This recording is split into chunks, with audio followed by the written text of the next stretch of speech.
identifier les zones d'achat et de vente des banques. Donc là, on va introduire les zones AFT, d'accord, qui sont issues de travaux de Michael Huddleston. Lui, il les appelle les order blocks. Donc c'est un outil extrêmement puissant. Ce sont des informations qui viennent de l'intérieur des banques, d'accord. Et comme vous le savez, pour réussir dans le trading, on ne peut pas battre les banques. On ne peut que se synchroniser avec les banques et faire comme elles pour réussir. D'accord. Donc dans le trading, ce sont les banques et les entités financières qui achètent et vendent des gros volumes et qui déplacent le marché. Ce ne sont pas les particuliers comme nous qui déplaçons le marché. Donc il est très important de repérer ces zones où les grosses entités financières achètent et vendent des gros volumes. Ça va vous donner un avantage énorme sur vos trades et augmenter vos probabilités.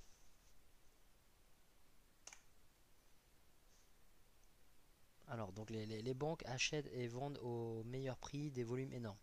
Donc, ce qu'il y a avec les banques, c'est qu'elles ne peuvent pas dissimuler leurs achats et leurs ventes.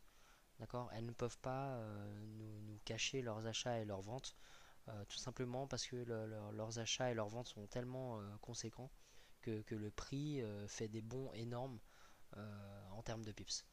D'accord. Donc quand vous avez sur vos graphiques des hausses énormes ou des chutes énormes, ce sont ces mêmes banques qui agissent derrière, qui achètent et qui vendent et qui font bouger le prix. Donc pour nous, c'est pas difficile d'identifier leurs mouvements. Maintenant, avec les zones AFT, vous allez pouvoir identifier à quel moment elles sont intervenues, et quand le prix va revenir dans cette zone-là, il y a une très très forte probabilité que les banques remettre une couche en achetant encore ou en vendant encore comme elles ont fait juste avant. D'accord. Donc les banques sont comme nous, elles achètent tout simplement au meilleur prix et elles vendent au meilleur prix. Donc même si ce sont des gros volumes, bien sûr les banques sont là pour faire du bénéfice. D'accord. C'est un business, il y a énormément de volume d'argent qui sont en jeu. Donc là on est en présence de l'élite de la finance, et vraiment ils sont là pour uniquement pour une raison, c'est tirer du profit de leurs transactions. D'accord. Donc un peu comme nous dans nos transactions de la vie de tous les jours, quand on fait des achats, on cherche à acheter au meilleur prix. Et quand on vend, j'aime bien prendre l'exemple de voitures d'occasion, hein. On a tous été amenés à vendre par exemple une voiture d'occasion, et ben on essaie forcément de la vendre au plus cher. D'accord. Bah, dans le trading, c'est exactement la même chose. Euh, il y a un exemple que j'aime bien, c'est les voitures en voiture d'occasion, les cabriolets. En général, les cabriolets, les prix, les cotes des cabriolets baissent durant l'hiver et montent durant l'été. D'accord. Donc pour faire les meilleures opérations, si vous achetez un cabriolet d'occasion, vous allez préférer l'acheter durant l'hiver et le vendre durant l'été. D'accord. Et pas inversement. Donc au niveau des banques, c'est exactement la même chose. Elles vont attendre que le prix chute pour acheter, et elles vont attendre que le prix grimpe pour pouvoir vendre. C'est comme ça que les bénéfices vont se faire. D'accord. Donc l'erreur que font les traders particuliers en tradant à l'émotionnel, c'est vraiment d'agir de manière inverse à ce qu'ils feraient dans la vie de tous les jours. Quand on trade de manière émotionnelle, on voit le prix chuter. Qu'est-ce qu'on fait? Au lieu d'acheter alors que le prix chute, on vend. Qu'est-ce qu'on fait de manière émotionnelle quand le prix grimpe? On achète. Alors que quand le prix grimpe, c'est la meilleure opportunité pour vendre. D'accord. Donc en gros, grâce aux zones AFT, vous allez pouvoir repérer ces zones d'achat et de vente, et pouvoir attendre que le marché revienne dans ces zones-là pour rentrer dans vos trades dans le bon sens et avoir les meilleures probabilités de réussite. Alors oui, donc ça n'a rien à voir avec les indicateurs de MT4 que vous pouvez trouver sur internet, de supply and demand. Là c'est beaucoup plus précis, vous allez voir sur le schéma suivant. Voilà, donc vous voyez par exemple sur un graphique, quand vous avez une hausse assez franche, euh, ou même inversé, vous avez une chute assez franche, ce sont des actions qui sont les conséquences d'achat et de vente de grosses entités. D'accord? Alors, ce que vous allez faire, c'est que quand vous avez par exemple une hausse assez franche comme ça, vous allez prendre la chandelle inverse juste avant la hausse. D'accord? Donc vous voyez dans le cas précis, avant la hausse qui est ici, vous avez une chandelle bearish qui est ici. Donc vous allez tracer des lignes au niveau du haut de la chandelle et du bas de la chandelle. D'accord? Précédente à la hausse. Donc chandelle inversée toujours. Si vous avez une chute franche, vous allez prendre la chandelle de hausse qui est juste avant la chute. D'accord? Et dans cette zone-là, d'accord, vous allez avoir la zone où les banques ont acheté. C'est dans cette zone-là, dans cette chandelle de chute, que les banques ont acheté, ce qui a fait justement le mouvement de hausse.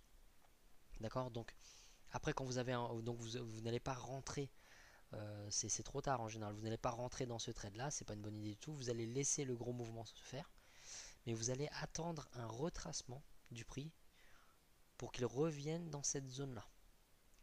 D'accord?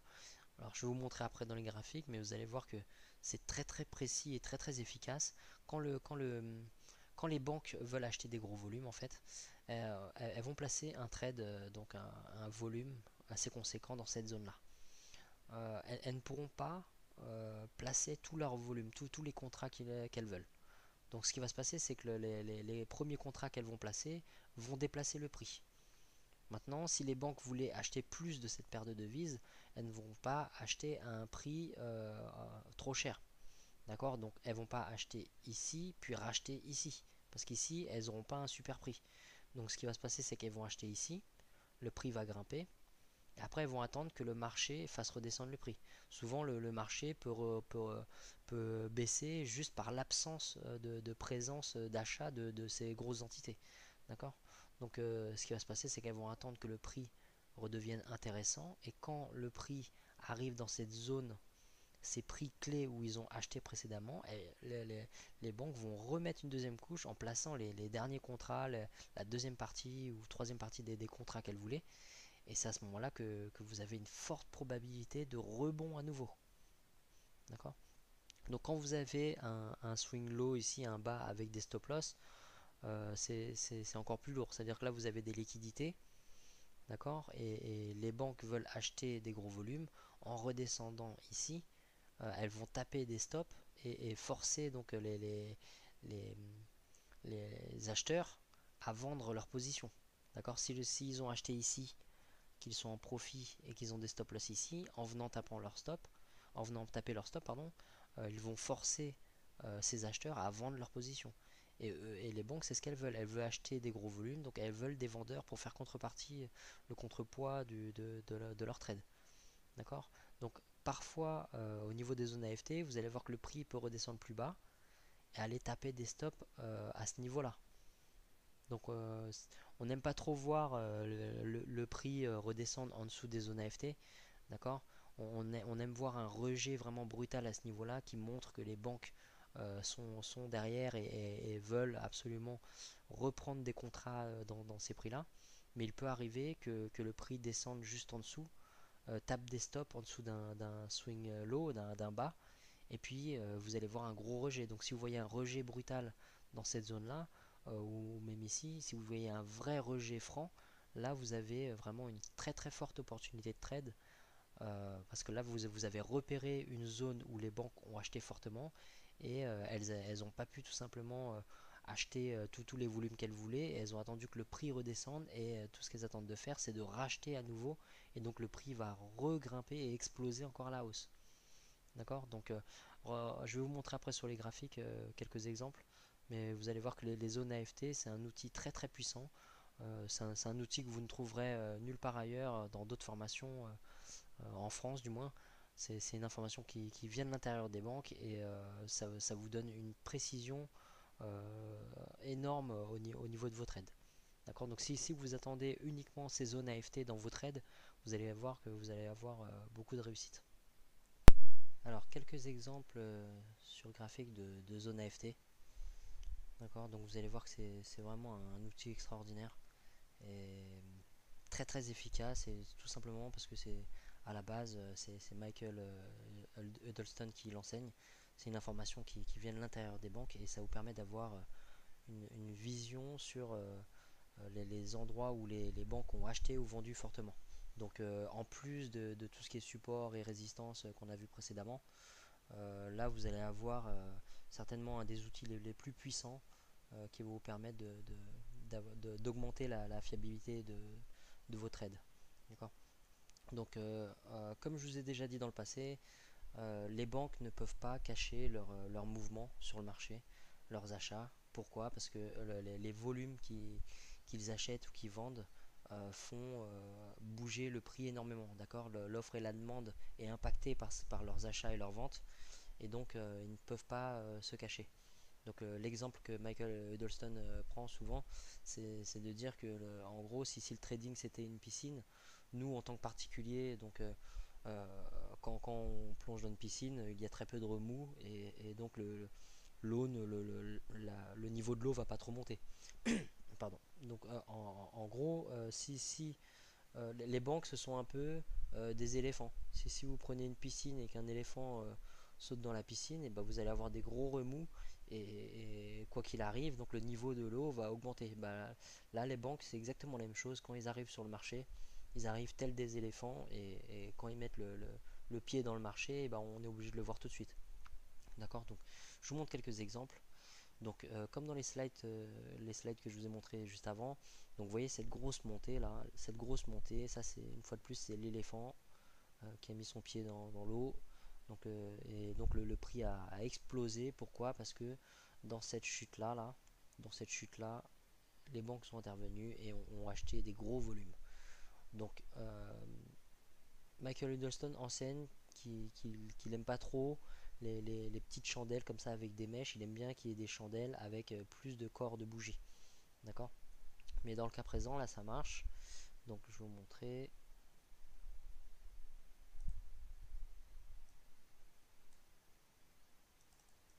Alors, attendez, je vais juste modifier ça.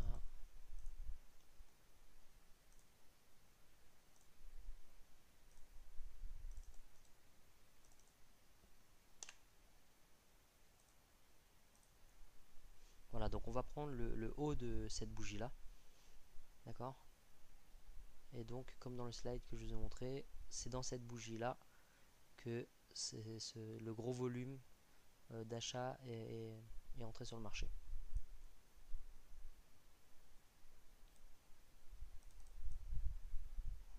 Pourquoi ça fait ça?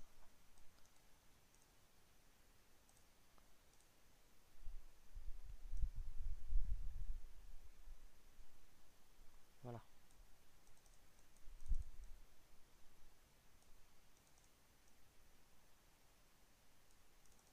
Donc vous voyez, ils ont acheté très fortement dans cette zone là. Et le prix, quand il redescend, qu'est-ce qui se passe quand il revient dans cette zone où ils ont acheté très fortement? Et ben ils vont remettre une deuxième couche. D'accord. Les banques veulent racheter à bon prix. D'accord. Le prix a grimpé, ils n'ont pas racheté en haut. Ils ont attendu que le prix retrace, et ils ont remis une deuxième couche à ce niveau-là, ce qui a fait grimper le prix une fois de plus. D'accord. Donc leur deuxième couche, ils l'ont mis ici, ils l'ont mis ici. Donc vous voyez la chandelle bearish, donc la chandelle noire ici, avant la montée. On va prendre le haut.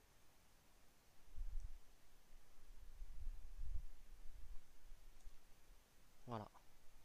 Donc vous voyez ce qui se passe quand le prix revient. Quand vous allez regarder vos graphiques de cette manière-là, franchement, vous allez avoir une autre vision du marché, et vous allez voir que tout ce temps-là, c'était sous vos yeux, et en fait, voilà, on voit clairement où les banques agissent, et juste avec des zones AFT, vous pouvez vraiment avoir une très bonne efficacité dans vos trades. Vous voyez, admettons, vous rentrez à ce niveau-là, même si vous rentrez un peu tard. Oui, alors là, par contre, on est en daily. D'accord. Donc en daily comme ça, si vous faites des trades, donc des swings de plusieurs jours, ou même d'une semaine, 2 semaines ou autre, vous allez avoir peut-être un stop loss un peu plus gros. Vous allez adapter par rapport à vos lots. Mais vous voyez un rebond comme ça, regardez le nombre de pips. On a presque 300 pips. D'accord. Alors les zones AFT, ça marche sur tous les time frames. D'accord. Plus le time frame est gros, plus ça sera puissant. D'accord. Donc et plus donc il y aura de pips à la clé. Si vous pouvez prendre des zones AFT sur du M15, sur du H1, il y aura tout simplement moins de pips à la clé, c'est tout. Ici, donc vous voyez cette chandelle là avant la montée. Donc on va pas prendre cette chandelle là, vous voyez, c'est qu'il y a un pic, donc il y a une pause à ce niveau là. Ils ont déjà accumulé des contrats, mais en gros on va prendre cette chandelle là, voilà, où il y a plus de corps de bougies.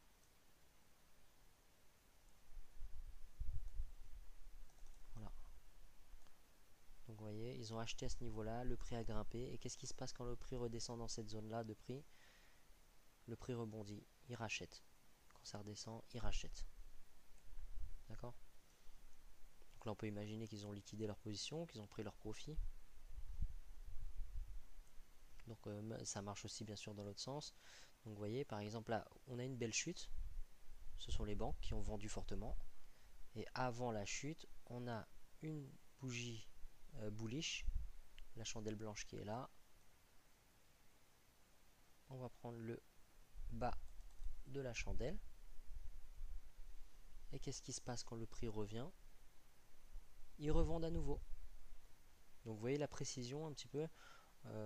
Juste en prenant le bas de cette bougie là, vous avez une zone très claire où vous allez pouvoir vendre et prendre un beau profit. Vous voyez, 500 pips. En quoi? En moins de 2 semaines.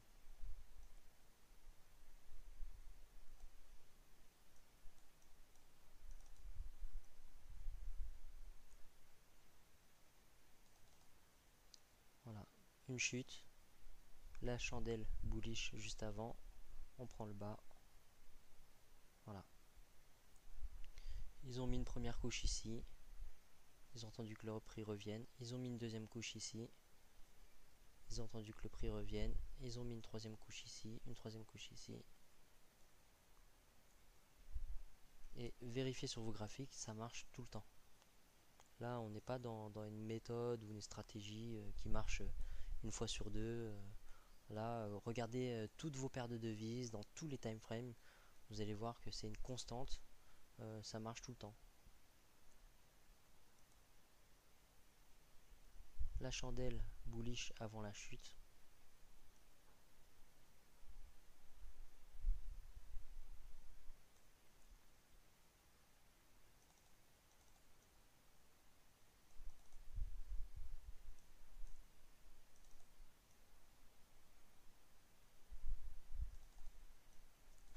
La chandelle bullish avant la chute.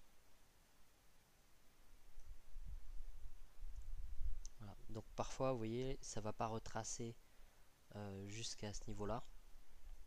Mais vous avez peut-être loupé une opportunité, mais vous n'avez rien perdu. D'accord? Donc ça ne peut pas toujours fonctionner de cette manière-là, parce que sinon ça serait vraiment trop facile. Mais en gros, vous allez vous focaliser sur ces setups-là pour avoir une meilleure probabilité de trade, une meilleure probabilité de réussite.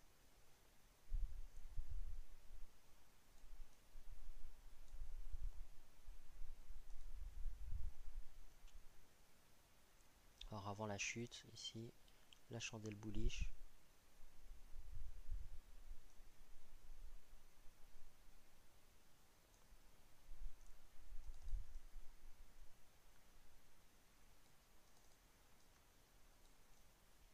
Voilà. Et on repart dans l'autre sens. La chandelle bearish avant la montée.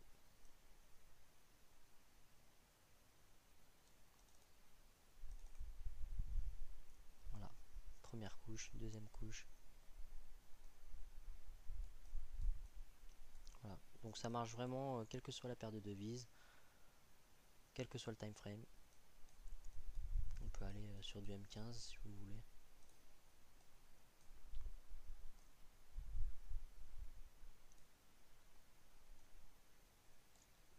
vous voyez, là on a une chute très franche.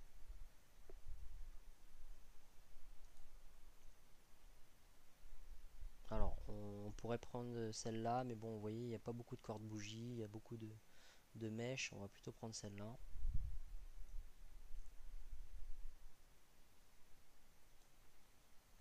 Voilà, donc vous voyez, après cette chute-là, qu'est-ce qui s'est passé? Le prix est remonté et ils ont revendu encore à ce niveau-là et à ce niveau-là.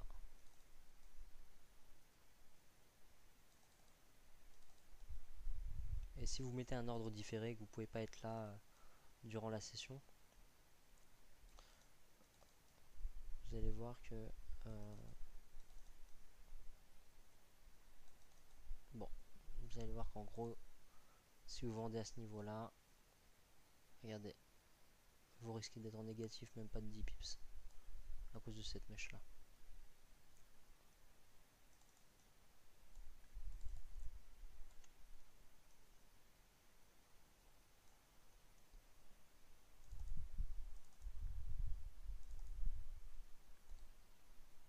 Donc les zones AFT sont bien sûr à prendre en compte avec toujours les meilleures probabilités en termes de direction. Donc tout ce qu'on a vu auparavant, donc les directions à long terme, la structure du marché, les supports et résistances, les supports et résistances institutionnels.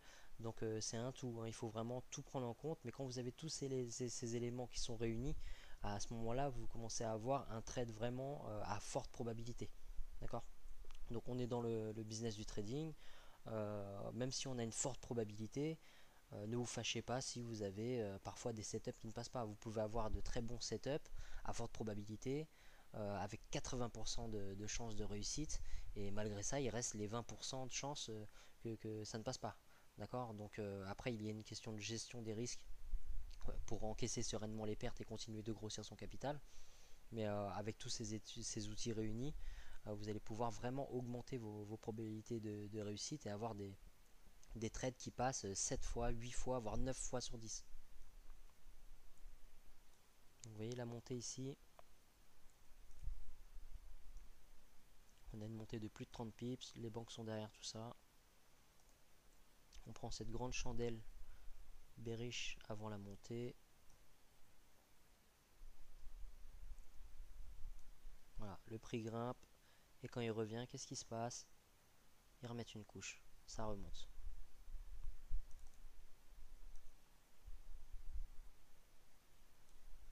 Voilà, alors vous voyez, ils reviennent dans la zone.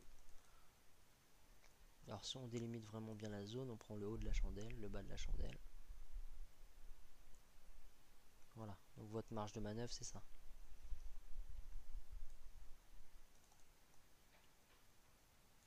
D'accord. Donc là, un peu comme dans le slide que je vous ai montré, on a vraiment un exemple de zone AFT qui marche bien, ce qui sont venus aussi taper les liquidités des stop loss qui sont en dessous de ce lot là, d'accord, en dessous de ce bas. Ok. Donc vous avez des personnes qui avaient certainement acheté et qui ont vu juste, ou des personnes qui avaient acheté avant et qui ont approché leur stop loss, d'accord. Mais en gros, pour qu'ils achètent de manière forte, les banques, ils ont besoin de vendeurs.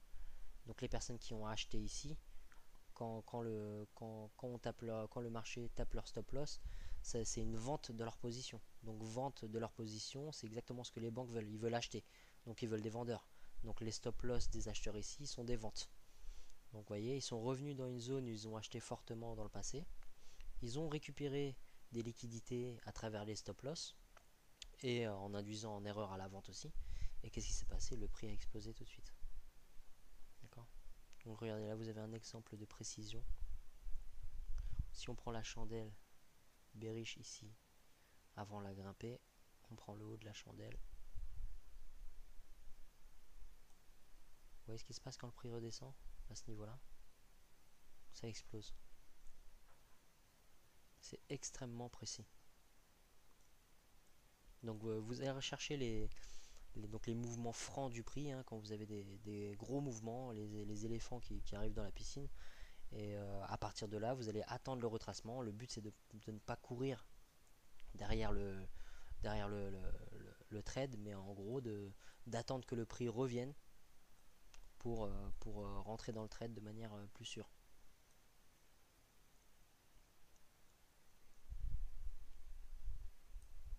Donc là on est en M15, mais ça marche dans tous les time frames. Vous pouvez même aller en weekly. Alors en weekly vous allez prendre peut-être des stop loss un peu plus gros en adaptant avec volo, mais en weekly c'est vraiment là c'est super puissant, hein. Là on est sur du trade à long terme, mais vous n'allez pas prendre 50 pips. Donc vous voyez la montée qui est ici, cette grosse montée.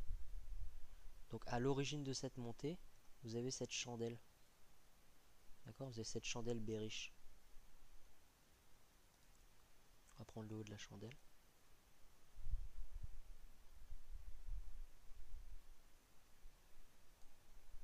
Voilà, alors bon là ils ont failli.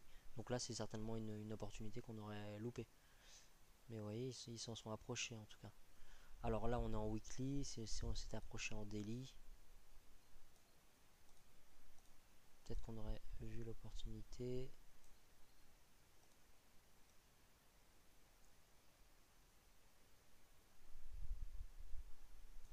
Ouais voilà, en daily on a pris cette chandelle là.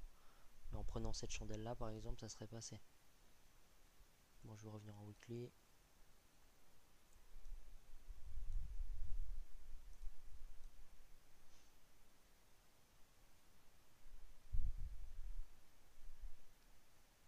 Voilà, donc je vous redonne d'autres exemples. Donc par exemple ici vous avez une montée, vous allez prendre la chandelle inverse à la montée. Voilà. Qu'est-ce qui se passe quand le prix retrace? Ça explose. D'accord. Et là ce sont des trades qui vont peut-être durer quelques mois, mais regardez, 1200 pips. Vous n'êtes pas obligé de prendre les 1200 pips, mais en laissant quelques mois, vous allez prendre vos 800, 1000 pips sans problème. Et là, vous n'avez pas beaucoup de gestion à faire derrière ces trades là. Juste manager, vous connecter, regarder.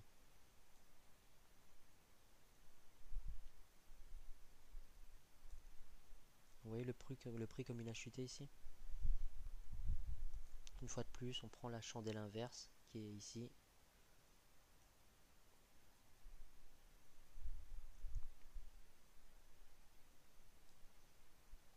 Regardez ce qui se passe. Ils ont vendu très fortement dans cette zone là. Donc ici on loupe le coup. D'accord. On n'essaie pas de chasser le prix et vendre ici. Surtout pas.